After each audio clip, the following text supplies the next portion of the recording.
But I want to welcome you to this presentation from the Education Debt Consumer Assistance Program, or EDCAP, on the student loan system and the many changes that are coming to the system. My name is Nancy Neerman. I am the Assistant Director of the EDCAP program. I will be joined shortly. She's not here yet, but I will be joined by the Director, Carolina Rodriguez. Just some housekeeping items. During the presentation, if you have any questions, feel free to type them into the Q&A. The chat was not is disabled for the audience during this presentation, but type your questions into the Q&A when Carolina gets here. She'll be answering those questions behind the scenes. That could be questions pertaining to anything that we're talking about or anything regarding student loans that you want to ask. And then we'll break periodically to share some of those questions and answers with the entire group. So with that, I'm going to probably turn my video off, share my screen, and we'll get started.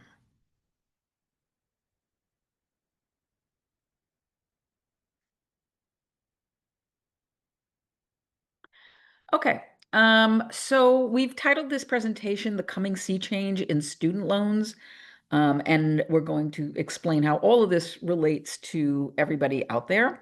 We're going to start off by just talking a little bit about the program, the EdCap program, and then we'll go into all these topics. I'm not going to review them right here. We'll get to them when we get to them. So a few words about EdCap. EdCap is a program initiative of a nonprofit called the Community Service Society of New York. CSS has been around since the 1800s, been around for over 180 years, serving New Yorkers in various capacities. The EdCap program was created in 2019 specifically to address the issue of student debt. Student debt, number one, because it's a huge issue. It's the second largest consumer debt next to mortgages in the country. It's about a $1.7 trillion problem nationally. In New York State, there are about 2.5 million borrowers that hold close to $100 billion worth of federal student debt. And then there's people that hold private debt on top of that. The other reason that aside from the fact that it's just a very large crisis, the other reason that the program was created was because, as many of you know, the system has just become extremely complicated, particularly with all the changes over the last few years, often being driven by politically who happens to be in charge. It's become very difficult for individuals that are not kind of immersed in this to navigate this system. So we do have a network of 10 organizations located throughout the state, where you can reach out via helpline, or we have various ways to contact EdCap, and we'll help you with a whole range of options, all the way from applying for financial aid with the FAFSA to explaining how to fund higher education, and then all the different things that you may need to do to manage your loans. And that includes, we will act in the event that you're having a dispute with a lender or a servicer, we will act as your advocate. All right, so let's just get right into the updates. Just want to make sure I get Carolina Carolina has joined the webinar. So thank you, Carolina. And Carolina is here to answer your questions, as I mentioned a little bit earlier. So in terms of important updates, we're going to start with the government shutdown and what impact that does and does not have on student aid and student loans. So what is still functioning? The loan servicers, and these are the Nelnets and the Advantages, the Mohila, Ed Financial, CRI. These organizations are independent third-party contractors to the Department of Education. So they're contracted by the government to service your loans. They are not direct employees of the federal government, so they are not immediately and directly impacted by the government shutdown. So their functions have continued so far without really any interruption. And that would be things like billing, collecting payments, processing certain kinds of applications like IDR applications, consolidations, requests for forbearance, that type of thing. Now, They do have appropriations for some time, so they are operating. If the shutdown becomes even more prolonged, however, there may be some impact on their ability to perform some of these services. One thing you could probably bank on, however, is that you're still going to have to make your student loan payments, and just because the government is shut down doesn't mean that you can just not do that. If you're applying for school, the FAFSA application for the 2026-2027 school year is open. New loans and Pell Grants for the current semester, that's fall of 2025, should have already been dispersed. So for the vast majority of people, there shouldn't be any impact on the monies getting to the school, other than for a select few that may be requesting aid kind of late in the game. And then, of course, for those that are applying for the July for the 2026-2027 academic year, those loans don't need to be dispersed until next summer or fall. So by then, hopefully, the government should be up and running at that point. Now, what is impacted and what might be delayed? The Department of Education has furloughed the majority of its employees, 85 to 95% of them. This is on top of an already reduced staff. And that includes the employees within the Office of the Ombudsman. That is the group that helps resolve disputes. So if you file complaints or have a dispute, pretty much that kind of addressing those disputes has come to a halt during the shutdown. The Department of Education is also responsible for processing certain types of discharge. So public service loan forgiveness, you can submit your employment certification forms and get an update on your qualifying payment count, but you may not get the loans discharged until the government resumes functioning and these folks are back in their office and approving these discharges. They also process the PSLF buyback applications, which we'll talk about later, total permanent disability discharges, borrower defense to repayment, and other forgiveness and discharges applications could be delayed as a result of the shutdown. And then, of course, the big news in the last few months has been the One Big Beautiful Bill Act, or OBBBA. That's the new tax and spending cut bill that that was enacted in July, on July 4th of this year. And that's what we're going to be spending most of the time on this presentation talking about, because this new bill is introducing big, giant changes to the student loan system that are going to affect borrowing limits, repayment options, changes to certain forgiveness programs, elimination of short-term relief programs, and more. So we're going to focus on all of that. I think it's important to say, however, that the bill itself does not make any substantive changes to the public service loan forgiveness program. So if you're pursuing PSLF, nothing really has changed with that program yet. However, there is another process called negotiated rulemaking, which is a process that the Department of Education uses to make regulatory changes. And that is underway right now to determine whether or not there are going to be some changes to the definition of a qualifying employer. Now, if they finalize the rules by November 1st, which is basically at the end of this week, the rule could go into effect in July of next year. It may impact certain people. We'll be doing more workshops on this going forward, but for now, nothing has changed on public service loan forgiveness. And then the end of the SAVE plan, the big $64 million question at this point is, when will this plan end? So if you remember, the SAVE plan was an income-driven repayment plan, which was introduced in 2023 by the Biden administration and would have been by far the cheapest repayment option for the vast majority of federal student loan borrowers.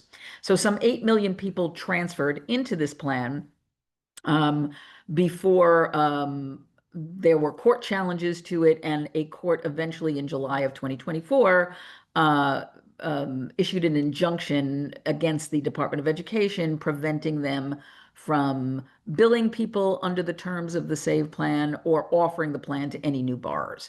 So if you were enrolled in the SAVE plan as of July of last year, you were placed in a forbearance. At the time, it was a non-interest-bearing forbearance.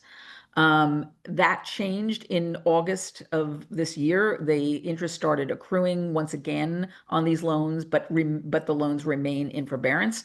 And also, time spent in this forbearance does not count towards loan forgiveness. It does not count towards PSLF or income-driven repayment forgiveness.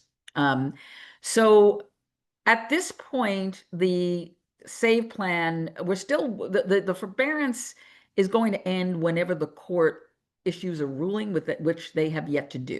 The forbearance keeps getting pushed back. At this point, it looks like the forbearance is going to end towards the end of January or early February of next year. We've seen some dates on servicer accounts going all the way out to 2028. I don't think the plan is going to be around that long.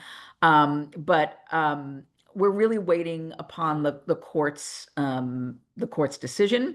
And if the court ruling if the court ruling doesn't happen, or if the court rules that the SAVE plan can exist, which is highly unlikely, by the way, the new budget bill eliminates it eventually in 2028. So one way or another, the SAVE plan is going away. We still are not expecting any favorable ruling from the courts. Last we heard, there were still about 7.7 million borrowers enrolled in the SAVE plan, but increasingly every day people are looking to get out of this plan and start earning credit for different forgiveness programs. So we're going to go into that as we move forward. The one thing you should know, again, is that you do not have to leave the forbearance. You're not going to have to make payments until that forbearance ends, whenever that happens, but interest will be accruing on your account. All right. So let's talk about what's going to be happening down the pike as a result of these new rules that are going into effect. So most of these rules are going to take effect in July 1st of 2026, and we'll start with borrowing limits. So for direct subsidized and unsubsidized loans for undergraduate school, there is no change to these borrowing limits. Right now, you can borrow between $5,500 and $7,500 as an undergraduate student. If you're a dependent, that depends on the year that you're going to school, and with an aggregate of $31,000 for your undergraduate degree. If you're an independent student, you can borrow anywhere between $9,500 and $12,500 annually, up to $57,500 in aggregate for your undergraduate degree. The changes really, where the changes come into play is when we start getting looking at debt for graduate school. So with direct unsubsidized loans for graduate school, if you're pursuing a regular master's degree, the annual limit is $20,500. That actually has not changed, but there is now a lifetime borrowing limit for direct unsubsidized loans for master's degrees of $100,000. If you're pursuing a professional degree, such as a law degree or a medical degree, the annual limit is $50,000. The lifetime limit is $200,000. Now, you may say to yourself, well, that's still a fair amount of money. And of course, it is a lot of money. But if any of you are pursuing these more expensive degrees like law or medical degrees, you know that you can easily come out of school with north of $300,000 in debt to complete that degree. So the question is, where do you go after you've reached these limits on your direct unsubsidized loans? Under the current system, there was a program called Graduate Plus Loans. And with the plus loans, what you were allowed to do was borrow up to the cost of attendance. So basically, the plus loans would fill the gap between whatever limit you had on your direct unsubsidized loans or any other scholarships or grants that you were getting, and the total cost of attendance. And what it allowed people to do was borrow and fund their entire graduate school degrees and stay within the federal system, which has its benefits. Well, starting July 1st of 2026, the Graduate Plus Loan program is being phased out. So to pursue these professional degrees or a master's degree, you're going to have to do it within the confines of those limits that we just discussed, or you're going to have to look for other forms of funding if the cost exceeds what is available to you in federal borrowing. And in a lot of cases, that would be private debt. Now, there is a grandfathering clause. So if you are a graduate student and you've received a direct loan or a graduate plus loan prior to July 1st of 2026, you can continue to borrow under the plus program, so up to the cost of attendance, for up to 3 years to complete your program of study. The program of study that you're engaged in for the loans that you borrowed prior to July of 2026. Now, with Parent Plus loans, they are not phasing out the Parent Plus loans, and Parent Plus loans do something similar to what Graduate Plus loans do. They allow parents to borrow up to the cost of attendance for their dependent undergraduate children. So Parent Plus loans, you can't do a Parent Plus loan for a graduate student. It's only for undergrads, and it's only for dependent undergraduate students. Again, there was essentially no borrowing limit. You could borrow up to the cost of attendance minus whatever funding the student received for their undergraduate degree, whether it was loans or scholarships or grants. Now there is going to be an annual limit. This is starting July 1st of 2026. You will be limited to $20,000 per child with a lifetime limit of $65,000 per child. And this includes borrowing from both parents. Now, again, Parent Plus borrowers will be grandfathered if the parent receives a Parent Plus loan or the child receives a direct loan before July 1st of 2026. You can continue borrowing under the current rules up to the cost of attendance for up to 3 years. Big caveat, though, for both Graduate Plus, but particularly for Parent Plus loans. Even though you could be grandfathered when it comes to borrowing, when you have all those loans, you're going to have to pay them back under the new rules. And that is going to be a big, giant change for Parent Plus borrowers, which we're going to discuss as we move forward. In terms of the repayment plans for the future, if you're a student borrowing loans on or after July 1st of 2026, you're going to have two options. You're going to have be able to pay back within one standard plan, a new version of the standard fixed repayment plan with a payback period that ranges from anywhere from 10 to 25 years, which is going to be based on the size of the debt. And remember, standard plans the payments are based on the size of the debt, the interest rate, and the payback period. It's tantamount to paying back a regular consumer loan like a mortgage or an auto loan. If you make the monthly payments over the life of the loan, you've paid all the debt, including all the interest. And then there will be one version of an income-driven repayment plan, a plan that's based on your income. It's going to be called the Repayment Assistance Plan or the RAP plan.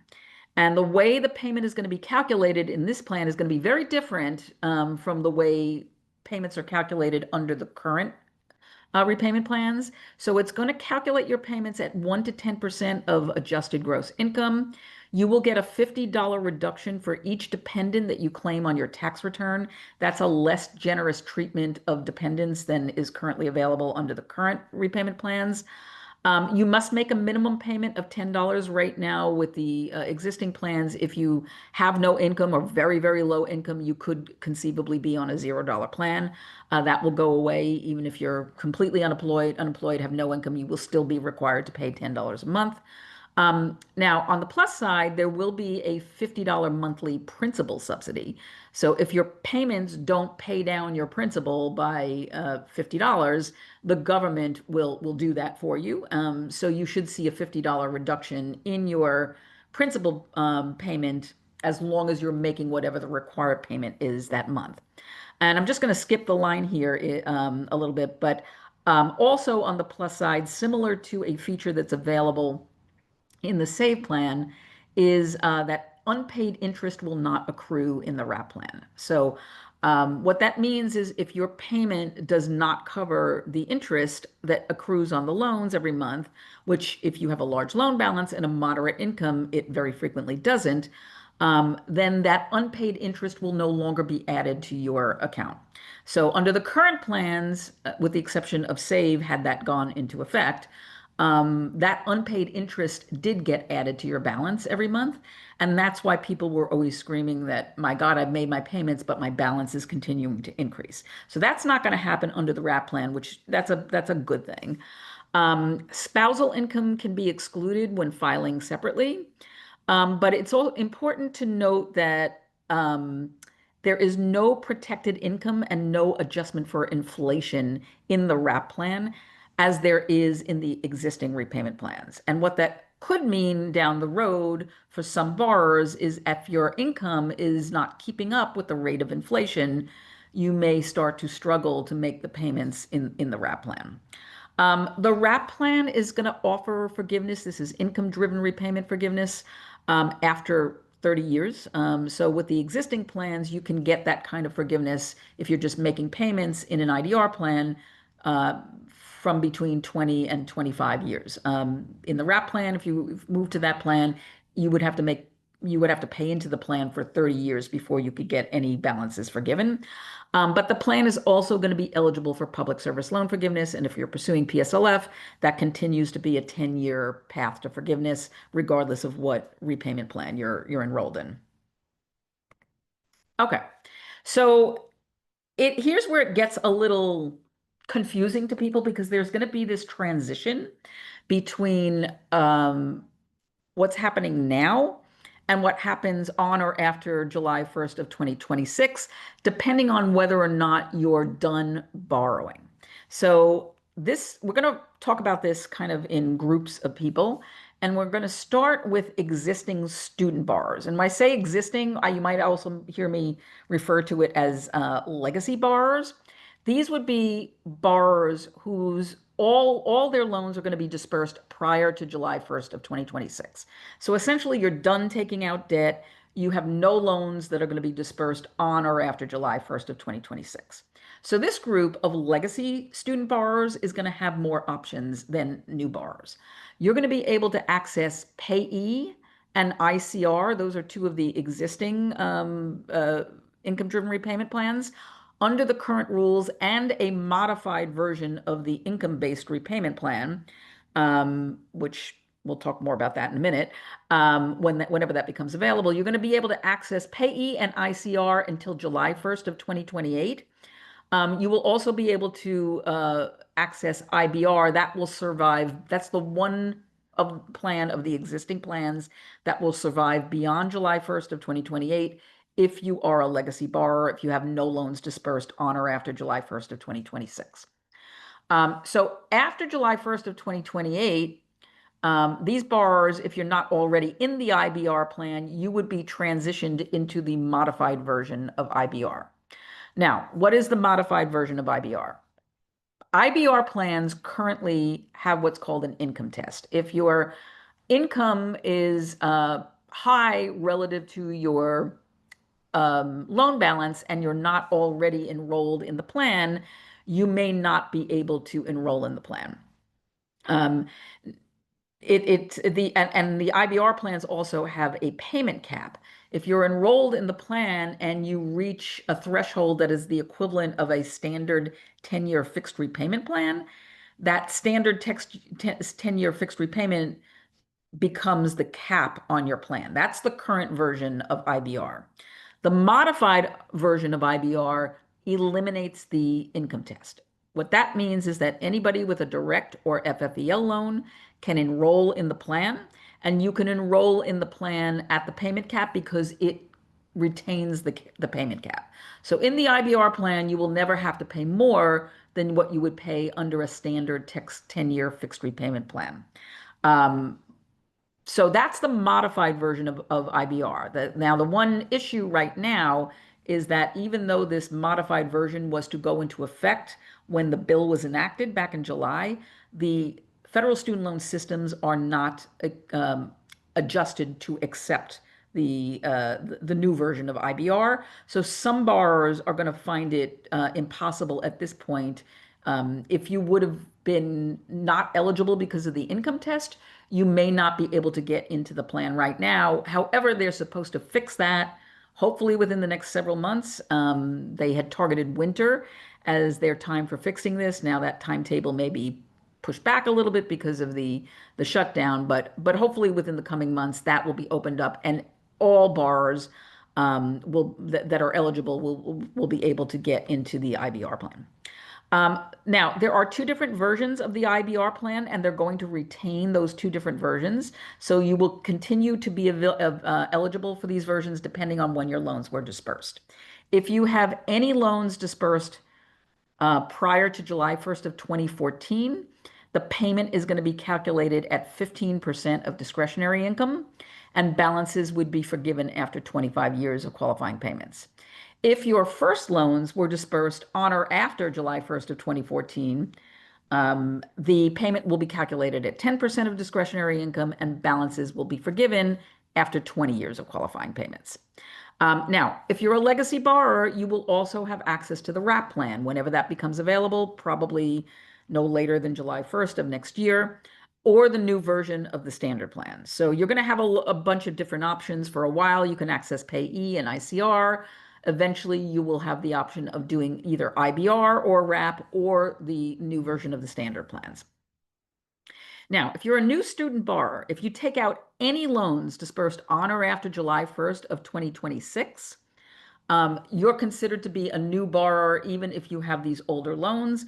You will only have access to the standard fixed repayment plan, the new version, or the repayment assistance plan, the RAP plan, which is based on income. So essentially, there's a new rule that says that you must pay all your loans back in the same plan, which means that if you take on new debt on or after July 1st, that debt is only eligible for those new plans. Therefore, your entire debt balance must be paid back in one of those two plans. This is for student borrowers.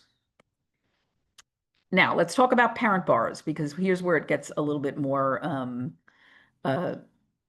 concerning. So existing Parent Plus borrowers, again, anybody who's done borrowing, you'll not have any loans dispersed on or after July 1st of 2026. If you're an existing Parent Plus borrower and you want to continue to have access to any income-driven repayment plans, which gives you access to forgiveness programs, you must consolidate your loans before July 1st of 2026. And we're going to talk more about that a little bit later. The recent guidance says that borrowers must then enroll in an ICR plan, the ICR plan, and make at least one payment before transitioning to IBR. So under the old rules, if you were a Parent Plus borrower and you consolidated, the only repayment plan, the only IDR plan you had access to was ICR, or income contingent plan, which can be a very expensive plan. You weren't allowed to enroll in the IBR plan. Under the new rules, Parent Plus borrowers who consolidate will be allowed to enroll in IBR. This is under the modified version of the IBR, but you must enroll in ICR first, make at least one payment, and then you can transition to IBR.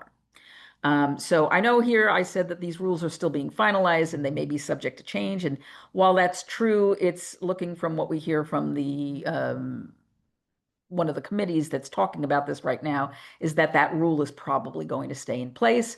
Now, loans that are not in the IBR plan, that are in ICR as of July 1st of 2028, when ICR is eliminated, would be then transitioned to the IBR plan. But Parent Plus borrowers, even if you're consolidated, will not have access to the RAP plan. So I know that's a lot, and we're urging anybody with Parent Plus loans, you're not sure what to do, you really want to reach out for assistance. If you have unconsolidated Parent Plus loans, and you want to continue to access these plans going forward and get forgiveness, you must consolidate, and that consolidation application should be put in like no later than April 1st. We're saying March or April to get the application in so that the consolidation loan is dispersed prior to July 1st of 2026. If you take out any Parent Plus loans on or after July 1st of 2026, Under the new rules, Parent Plus loans cannot be paid back in an IDR plan. They can only be paid back in a standard fixed repayment plan, even if the loans are consolidated. So if you have existing debt and you're in the process of pursuing forgiveness under an IDR plan, if you take out any new Parent Plus loans, on or after July 1st of 2026, you must pay the entire balance back in the standard plan, which effectively means what they're doing is they're basically shutting Parent Plus borrowers out of income-driven repayment plans and forgiveness programs going forward. Again, if you're a legacy borrower and you're going to be done borrowing before July 1st of 2026, there are still options to make sure that you still have access to those plans, but you need to know what to do, and you need to know the timeline in which you need to do it. This is just an illustration of what it's a comparison of the new RAP plan and the IBR plans. Remember, the IBR plans would be the only existing income-driven repayment plans that will continue to exist beyond July 1st of 2028, and only if you're a legacy borrower who's not got any loans dispersed on or after July 1st of 2026. This example, in terms of trying to calculate the payment cap in the IBR plans, which is $974, it assumes a loan balance of about $85,500 with an interest rate of 6.58%. And in terms of family size and dependence, it assumes a family size of 2 for the IBR plans, and the number of dependents for the RAP plan is 1. And what you can basically see from this chart is that at the lower income levels, although not the lowest income levels, so from around $45,000 to so around $45,000 and let's say up to about $105,000, the RAP plan actually compares favorably towards the older version of IBR. So that's the one that calculates payments at 15%. It still is only favorable compared to the IBR at 10%, which is not everybody is eligible for at some of the lower income levels. But once that payment cap kicks in at $974, and these are for people with higher incomes, the IBR plans tend to look better because the RAP plan does not have a payment cap. Other changes that we can anticipate, if you are, for loans that are dispersed on or after July 1st of 2027, you will not be eligible for an economic hardship or an unemployment deferment. Although I will say that anybody that's generally eligible for these hardships and deferments under current rules would also be eligible for a very low IDR payment. Right now, under the current plans, you would be eligible for a $0 payment plan. Under the new RAP plan, you would probably be eligible for a $10 repayment plan as well. So that will be available to you, but the hardships and the deferments will not. And then you can only request forbearance for 9 months during any 24-month period. So these are for loans dispersed on or after July 1st of 2027. For loans dispersed prior to that date, you will still be able to access economic hardship and unemployment deferments, and more forbearance under the current rules, which is for general forbearances, you can get up to 36 months of forbearance over the life of the loan. If your loans are in default, effective July 1st of 2027, you're going to get 2 chances to do the rehabilitation process to get your loans out of default. And that's a process by which you make 9 payments over a 10-month period. Currently, you can only do that once. So you'll get a second shot at that if you default twice. And then for bar defense to repayment and closed school discharges, these are 2 discharge programs that have been, BDR in particular, typically difficult to get a satisfactory claim or response to your claim. The Biden administration was putting in place some rules that would have made it easier for borrowers to get their loans discharged under these programs. Under the new budget bill, they're going to delay implementation of those new rules until July of 2035. So it's 10 years down the road. And also the new rules are being are undergoing court challenges. Now, BDR applications and closed school discharge applications can still be assessed under the old rules, but the old rules can be very, very difficult to get the loans actually discharged. And from what we're hearing, they're saying it could take 3 to 5 years to actually get a decision.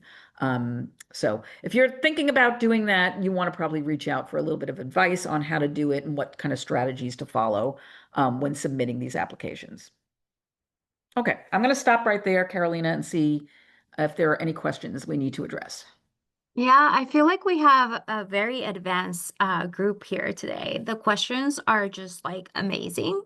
The first question, Nancy, is for people who are on the SAVE plan and would be transitioning to another plan. The question was, would the interest capitalize when they transition out of SAVE? So that's a good question because I know people have asked this.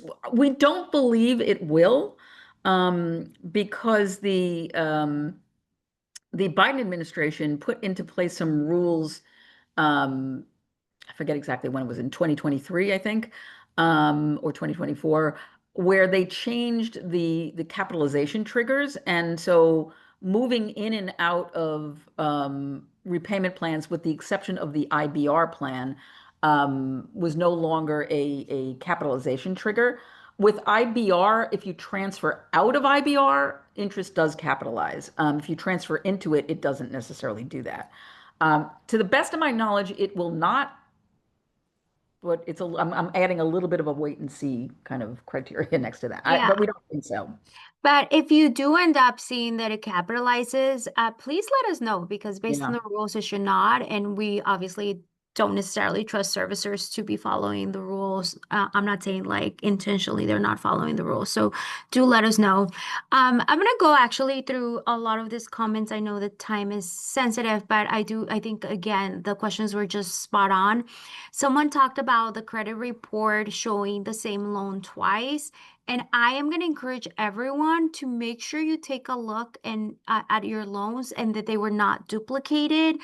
I had a client who I am 99.9% sure a loan was duplicated and it was like $250,000. So, and if you're thinking, how can you not tell? Or it was like 150,000. Let me correct that. 150,000. Um, there were a lot of platform transitions a few months ago or a year ago, and it's possible that loans were by mistake duplicated. So make sure you're looking at your loans. I know that sometimes when you have very high loan balances, it's very easy for you to think, oh yeah, it's just growing and growing, but that could be a mistake. If you have issues resolving the duplicate with your servicer, because for example, you have Mohila and you're not getting anywhere, just know that you could always file a complaint with the Department of Financial Services and they would have to respond to DFS in order to resolve that. So feel free to use that as a tool. People who might have applied to change out of SAVE during the summer, I would recommend if you haven't submitted an application recently and you're ready to switch out, you should do it now, even if you had submitted a previous application that you didn't heard from, in part because there's a huge backlog where it's just easier probably for you to just submit it now and get that process. How long are applications taking? The general rule is 60 days. I don't know, Nancy, if you have any other thoughts on how long are applications taking right now to be Well, processed. it depends on how the proof of income is submitted. So if you're submitting the application online and they're able to connect with the IRS database to bring in your last filed tax return, I've seen some of those applications get processed really quickly, like within a couple of weeks. If they ask you to upload proof of income, that's going to take longer. Yeah. One question that that I feel like it should be an every webinar clarification. People get confused between IDR and IBR. So Yeah. IDR is just the umbrella term, and there are different types of IDR plans. So in a nutshell, you're dealing with SAVE, which is going to be eliminated, right? And then you're dealing with two versions of IBR. And I want to like emphasize the two versions because a lot of you are going to be dealing with one of those two versions. If you had any loans disbursed, even if you consolidate them later on. If you had any loans disbursed before 2014, you're going to be based on a monthly payment based on 15%. And that's July 1st of July 2014. 1st, 2014. Thank you. If you had loans disbursed after July 1st, 2014, it's going to be based on 10%. Even if you consolidated after 2014, the 10 versus 15% is when you first took out the loans, even if they were consolidated. And then there's ICR and RAP, which will be available. ICR is currently available. RAP will be available July 1st, 2026. And I am almost done. Let me just make sure that, And payee is still available until yes.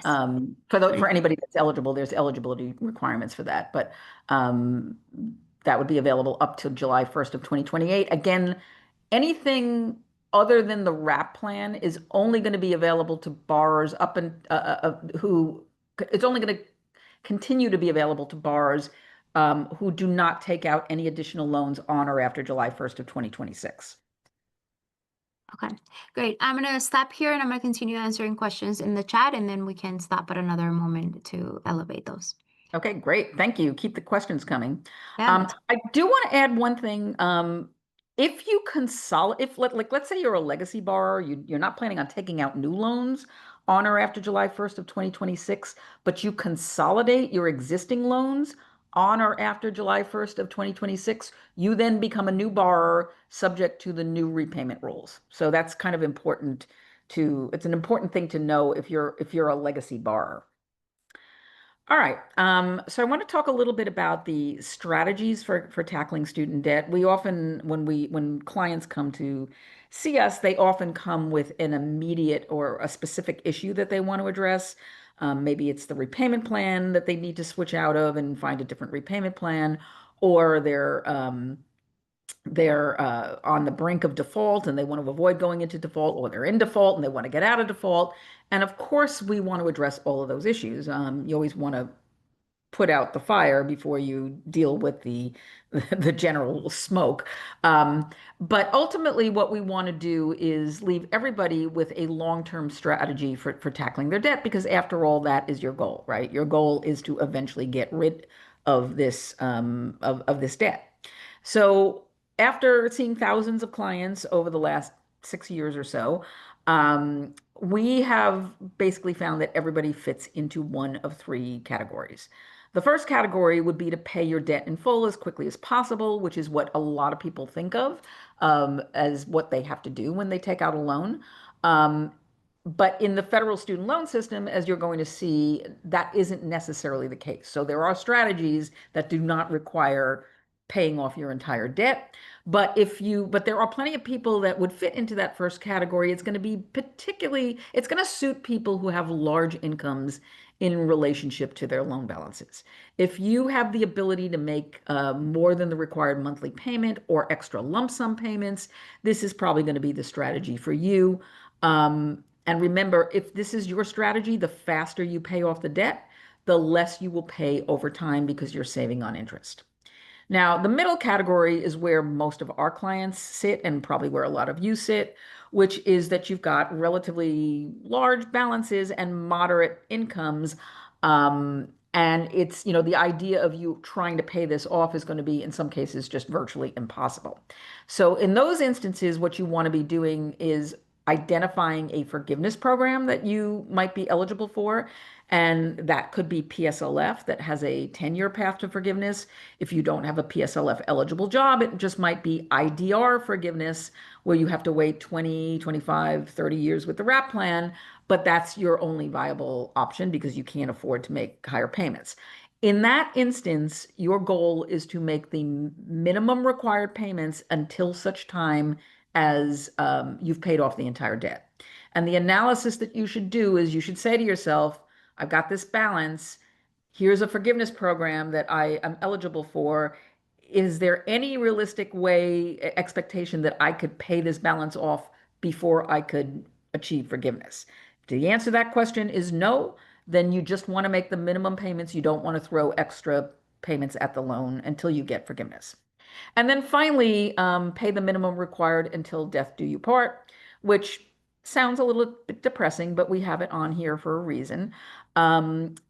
this is going to be really suited for people who are older that maybe have taken out late in life loans for themselves or who have some Parent Plus loans that they took out, but they're now either approaching retirement or they're in retirement. They no longer can access something like a public service loan forgiveness program.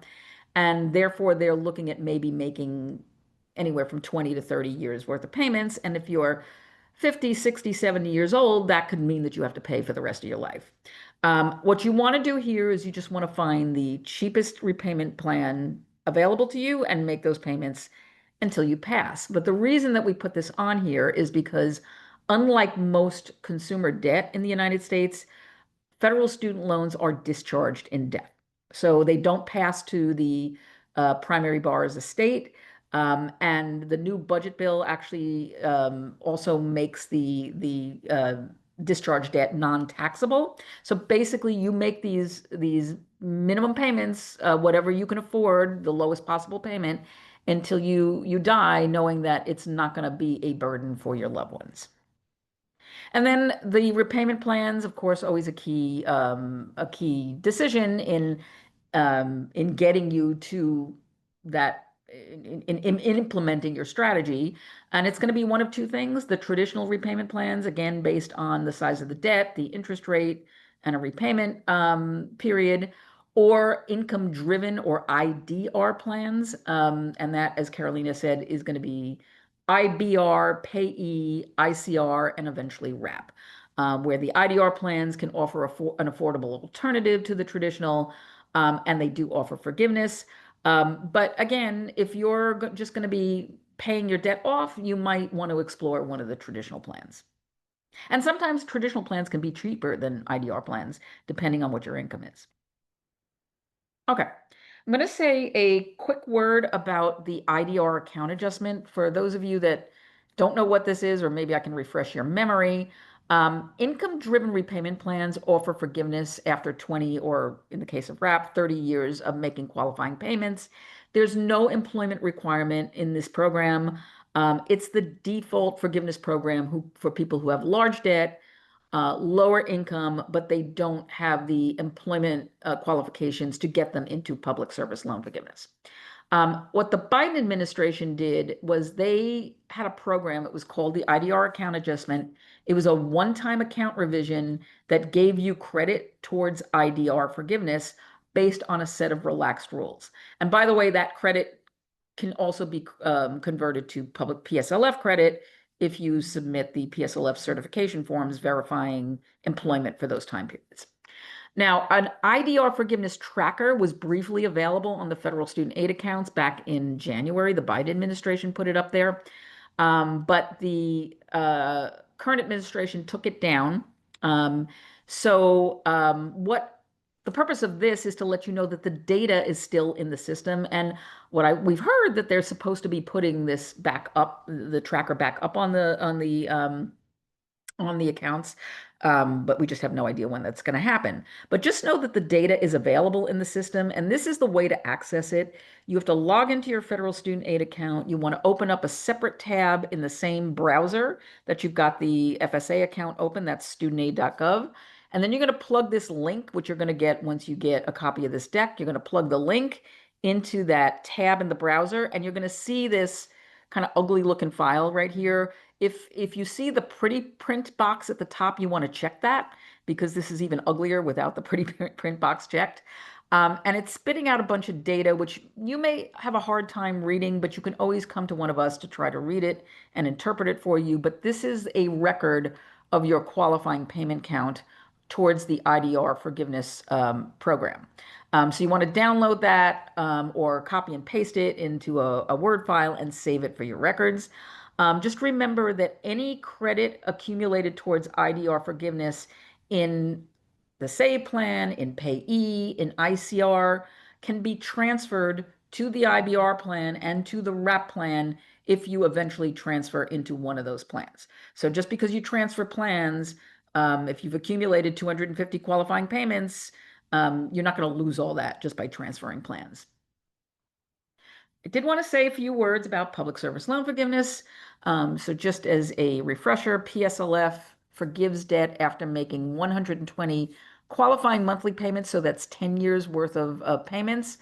The payments must be made in full and on time for months on or after October 1st of 2007, because that's when the program started. On direct loans, you must have direct loans. You must be generally paying in an IDR plan, one of the IDR, any of the IDR plans, or payments in the standard 10-year fixed repayment plan will count as well. But with the standard 10-year fixed plan, if you remain in that throughout the life of the loan, you'll pay everything off. So eventually you would be switching to an IDR plan. And then the employment requirements, you have to work an average of at least 30 hours per week for one or more qualifying employers, which right now is defined as nonprofits or governments. The payments do not have to be consecutive, and you want to make sure that you meet the employment requirements at the time that you submit the application for forgiveness. So if you're about to hit 120 qualifying payments, don't quit your job before you submit that last application to update your qualifying payment count. And then one of the most attractive features for PSLF is forgiven balances are not taxable at the federal level, and they're not taxable at the state level. In New York, if you're from another state, you may have to check that state and what their policy is.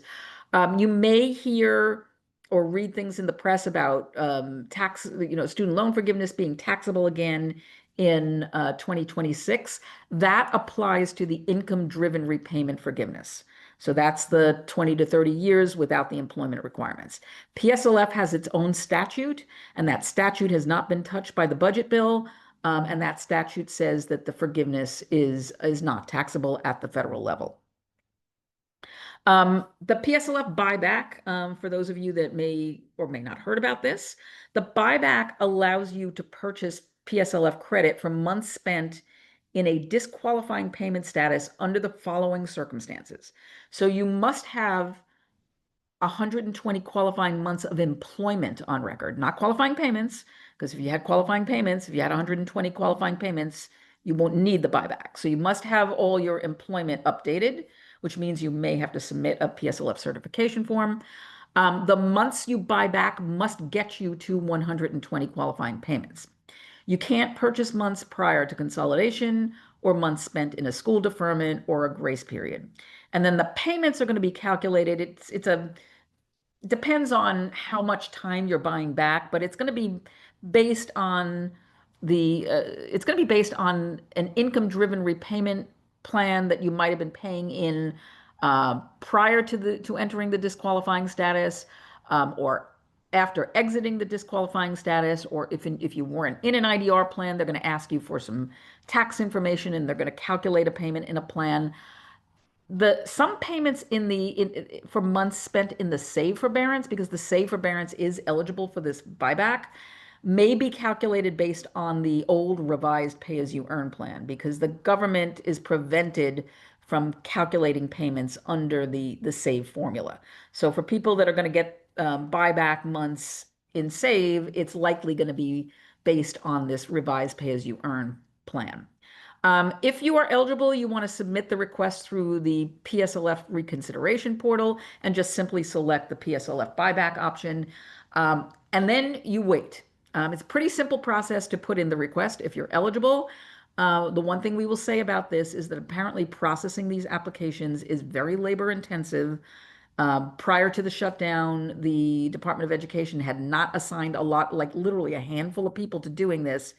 And as a result, the last time they reported on this, there is a huge backlog.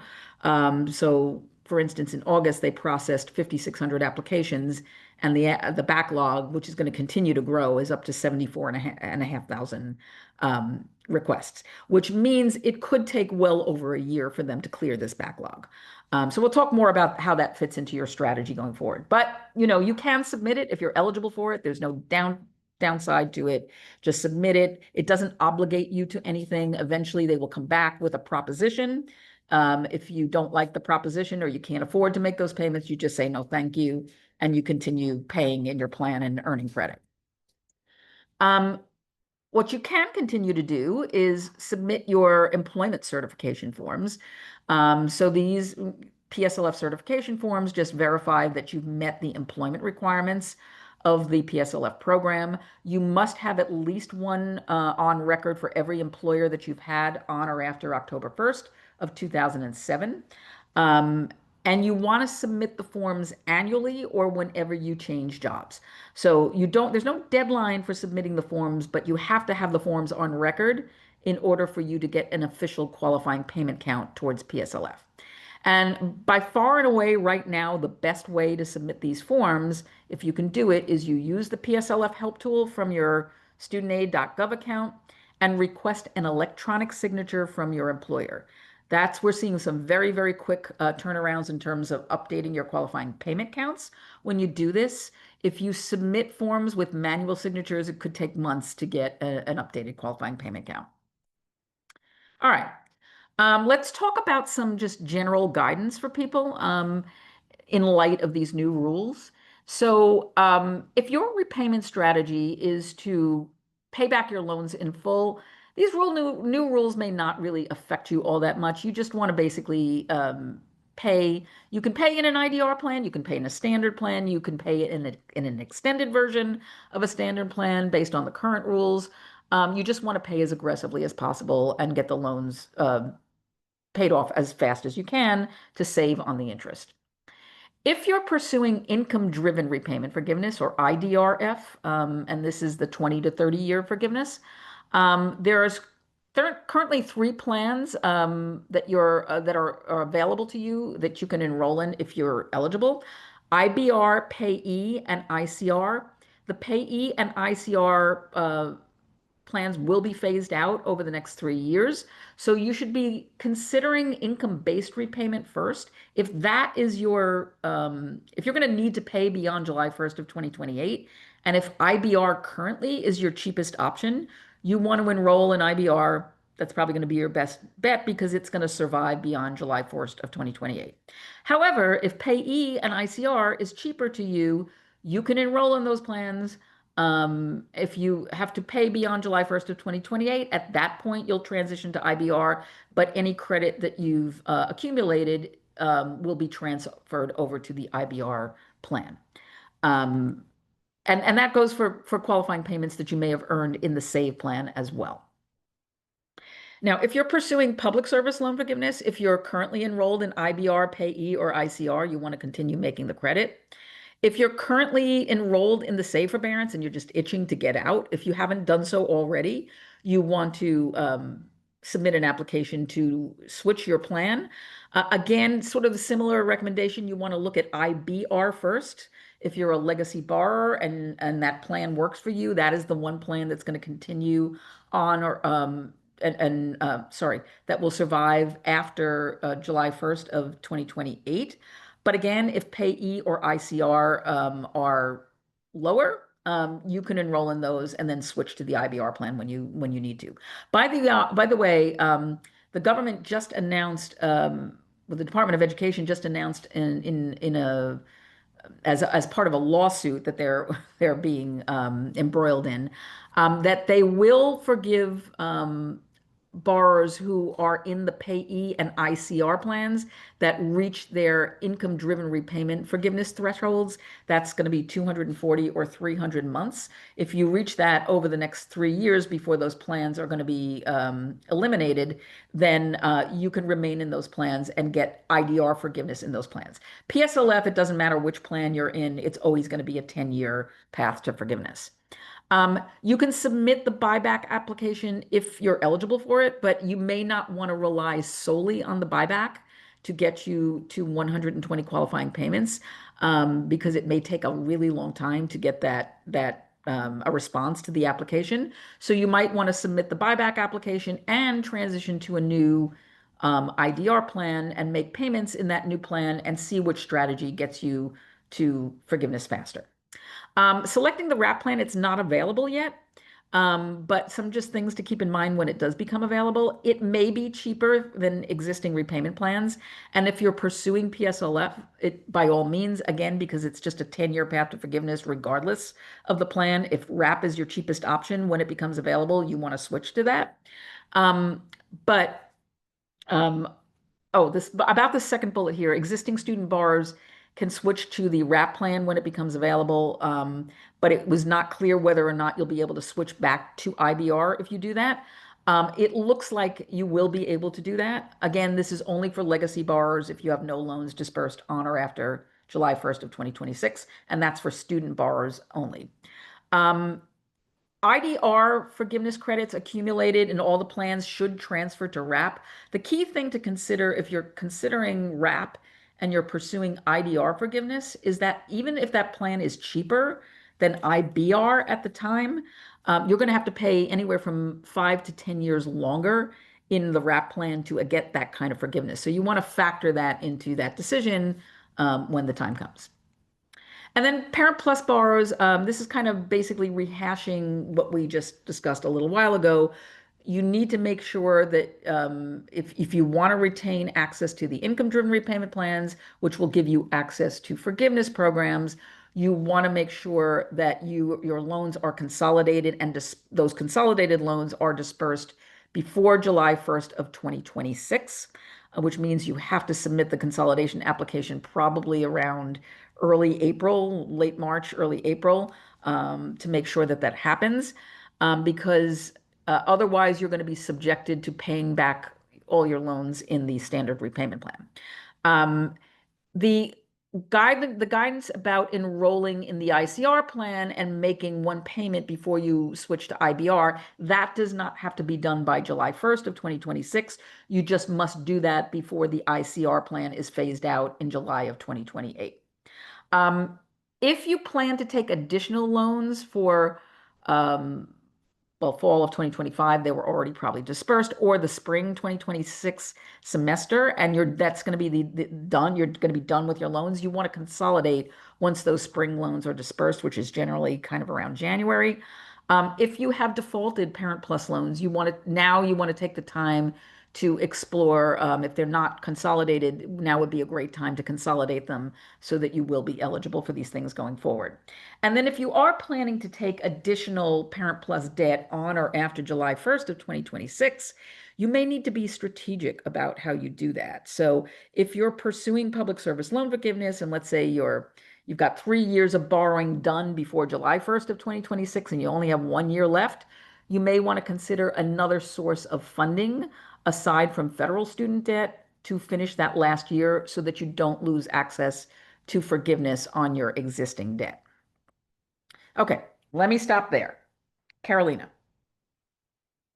Okay, so we had a lot of questions, but I know like we're running out of time here. So Well, we were scheduled for till 1:15. I just will mention that. So, okay.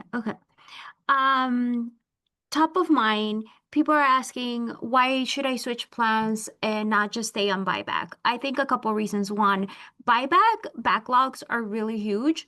And two, I honestly think it is just better to start tracking and actively getting credit towards PSLF than just relying on buyback. And the second reason is it's possible that people in the past thought like, well, I'm just going to stay with safe because my save amount is really low. That's not how your payment is likely going to be calculated. So all this to say, it's possible that they may ask you for current income to get credit. So if I'm trying to get credit for October 2025, they may ask for my tax information. Whether they ask for 2024 or 2025, I don't know, but I think it's a little risky to just rely on buyback at this point, especially if you're close to it, or maybe even if you're not close to it, you may just consider switching because you will actively start accumulating credit. I am not saying that you wouldn't submit buyback because you arguably have a year's worth. But that's my take on it. I don't know, Nancy, if you want to add to that. no, I totally agree, and that's what I said during the presentation. I think that you don't want to solely rely on buyback if you can afford to make payments in other plans right now. No harm in submitting the buyback request. There's no downside to doing that. But my feeling is you submit the buyback request and you switch plans and start accumulating credit towards PSLF, particularly if you have a ways to go. And then you see whichever one gets you to forgiveness faster. So Yeah. if the buyback comes in a year and you're going to be able to buy back enough credit and finish in a year and you can do it, great. Then you can stop making the other payments. If it doesn't, then at least you haven't wasted a year waiting for that to happen. And then the second related question is for people who have submitted buyback because they're done. The question was, how do you follow up? And everything is in limbo. So everything's definitely in more limbo right now because of the shutdown. But the one tip that we've heard is successful is submit a complaint with your congressional representative. Have them appeal to FSA. So you would be reaching out to your congressional representative and asking them for help to get your buyback. So that's like the one extra tip that I can offer there. There was one person a little bit confused about the difference between their interest rate and the percentage of income that they would have to pay back under, for example, RAP or IBR. So don't confuse those. Under RAP, depending on your loan amount, that's the percentage of income that you would pay back. Your interest should be fixed and it doesn't change. So again, don't confuse that. I provided an answer there. What does it mean to consolidate versus not consolidate? Within the federal system, if you have multiple individual loans, you could opt to consolidate those loans to then just have one or two loans if you have subsidized and subsidized. Beyond the answer to this question, at this point, you should know why you're consolidating. If there's no reason for someone to consolidate, you should not consolidate. If you have questions about that, you can reach out to us. Yeah, There's I'll circumstances. just add that within the federal student loan system, one of the reasons that people sometimes consolidate is because it converts your loan from one type of loan to another type of loan. And that's the reason for consolidating the direct Parent Plus loans. It converts the Parent Plus loan to a direct consolidation loan, which then opens up other access to other things like different repayment plans and forgiveness programs that an unconsolidated Parent Plus loan may not have access to. So as Carolina said, there's good reasons to consolidate, and then there's some other reasons that you maybe don't want to consolidate right now, or because you may not need to. Yeah. And then the last question, and then I'll let you continue, Nancy, is really around affordability. And I don't want to dismiss this. Like, I don't know how people are making ends meet right now with inflation, cost of living. The reality is that if you cannot afford any of the income-driven repayment plans, if you cannot afford a standard repayment plan, that's going to be a problem because I don't have a magic solution for you. In other words, there's nothing else out there, right? The repayment plans are the repayment plans. And what's going to be even more tricky is that they're going to be limiting the number of months that you're eligible to be in a forbearance, a payment pause. So be aware of that. The only way to reduce your monthly payment on an income-driven repayment plan, like IBR, for example, would be to reduce your adjusted gross income. How do you reduce your adjusted gross income? You can Google it. The most common ways are like do retirement savings pre-tax. The problem is that if you're already struggling to make ends meet, it's not like you're going to have money to put away somewhere else to reduce it, right? So, I hate to break it, but it's going to be hard, and I just don't have another solution if you cannot afford any of the repayment plans. And you can continue, and I'll continue answering some more questions. Okay. So we only have 5 minutes, and the rest of this is, I mean, we really kind of covered the main portion of the presentation right now, which was to discuss these changes of the new bill. But we will say a couple of words about the Total and Permanent Disability or TPD discharge program. This is a program that discharges your federal student loan debt if you have a mental or physical disability that prevents you from earning a livable wage. It doesn't mean that you can't work at all. It doesn't mean that you have to be bedridden. You just have to meet certain criteria, and you can do that either through the Veterans Administration by having a certain kind of Social Security status or with a medical professional's certification.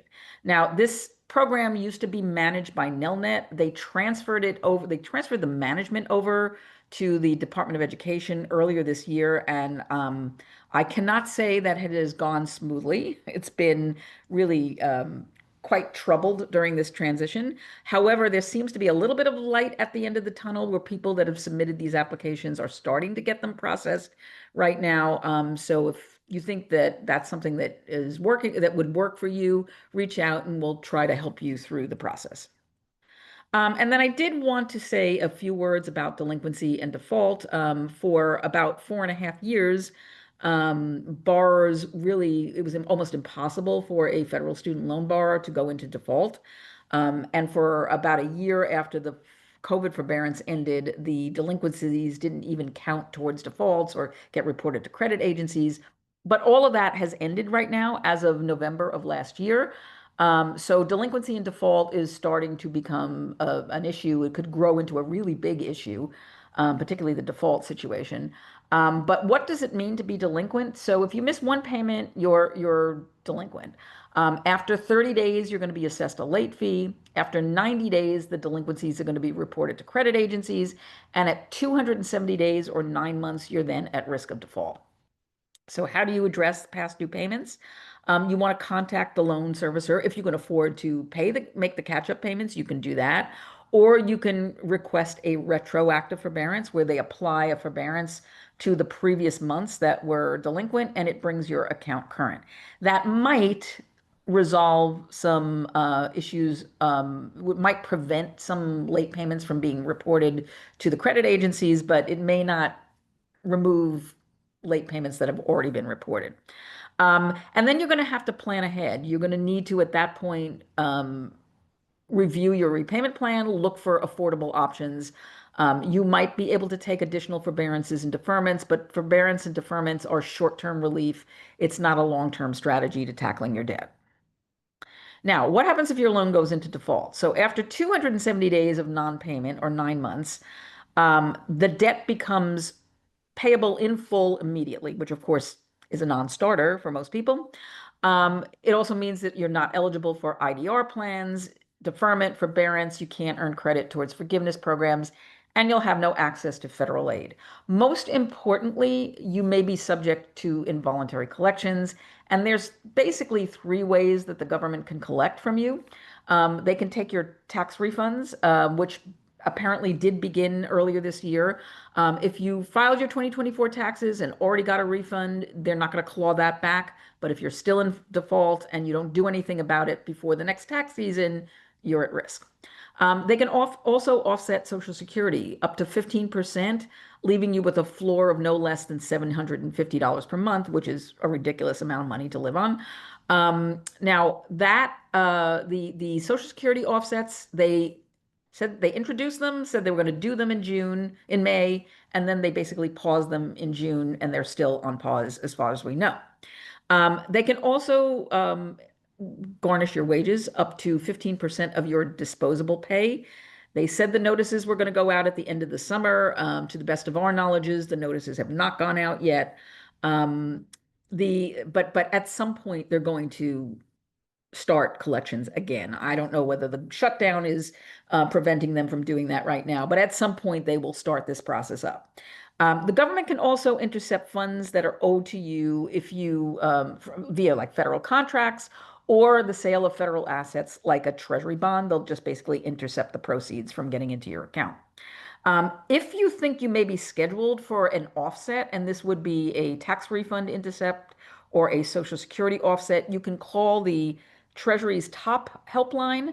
And just all you have to do is give them your name and your social, and it'll tell you whether or not you're on the schedule. You can't get that information when it comes to wage garnishment. And then if you are in default, by the way, there are two ways to get out of default. You can do this via consolidation or via rehabilitation. I'm not going to go through all of this in great detail right now, but a loan consolidation would be similar to it is the process that we talked about before, where it just replaces old loans with a new loan that is in good standing. Loan rehabilitation takes a little bit longer. Actually, it takes a lot longer. Consolidation can generally be done within 2 to 3 months. Loan rehabilitation could take the better part of a year, where you have to make 9 monthly payments over a 10-month period. Reach out if you have any questions, if you're in default, and we can help you decide what the best option is for you. You cannot consolidate a loan that's got an outstanding active wage garnishment. You cannot consolidate or rehabilitate a loan if there's an outstanding court judgment on either. Then you would have to kind of reach out for some legal help. And that's it. And at the end of all of this, and I know this is a tremendous amount of of information, if you need one-on-one help from EDCAP, this is our contact information. You can reach us in a number of different ways, but we offer free one-on-one consultations in addition to these free webinars. So Carolina. Do we have any last questions that we want to answer? Yes, can you talk about the 9 month forbearance? When does that like go into effect? And are people grandfather for people who are not taking loans after 2026? The 9 month forbearance Yeah. within a 24-month period. And Yeah. if you can explain. So yes. So yes, you are actually the way the rules read, you seem to be grandfathered for any loans that you take out before July 1st of 2027. So that new rule applies to loans that will be taken on or after 2027. But if you have older loans, um, you would still be able to get uh, forbearances and deferments under the current rules. So you would be able to get up to, let's say, 36 months of general forbearance on that loan over the life of the loan. But once you consolidate the loan, it becomes a new loan. And if you consolidate on or after July 1st of 2027, then you're subject to that new rule where you can only get 9 months over a 24-month period. Okay, and then give me 1 second. Let me see. They want your email address, Nancy. It was mentioned that this program is for New York. I'm in California. So DFPI is available in California. Um, and I can look up the link for you, or you can just email me and then I'll get you the info. Um, I'll for that person, I'll just share my info. So let me just quickly check. I'm sorry. I think again the questions were amazing. So I want to make sure that there was no other question. Someone brought up like having older loans. I recommend you schedule, if you have older loans, schedule a session because we would need to look at something called IDR forgiveness, which Nancy mentioned, and it just gets a little bit more complicated. So definitely reach out. And yes, the final question answer, everyone who register will get a copy of the PowerPoint and recording. Give us a day or two to send it out, but you will get it. Thank you, Nancy. All right. Well, thank you, Carolina, and thank you everybody for your great questions and for sitting through all of that. It's a tremendous amount of information.